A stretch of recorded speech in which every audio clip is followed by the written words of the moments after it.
ฮ้ยกลับสบายดีรุ่นหมดที่กระตือหลายนะ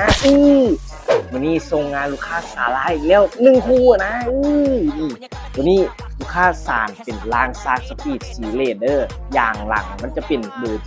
70/90อย่างหน้าก็จะเป็นเบอร์70/90เนาะจะอย่างไงประมาณนี้เลยรุ่นนี่ดุมจะเป็นดุมกึ่งเงาเนาะนี่ให้เบิ่งก่อนดุมกึ่งเงาได้รุ่นเด้อจะเป็นประมาณนี้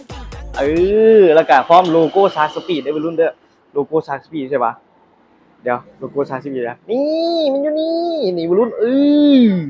นี่อันนี้ดุมหน้าเป็นดุมของเวฟร้อยเด้อวัยรุ่นเด้อนี่จะประมาณนี้เลยวัยรุ่นเงาช้ำๆเนาะ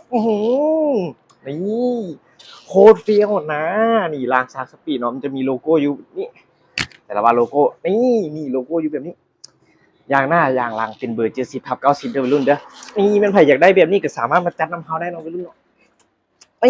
โคตรเฟี้ยว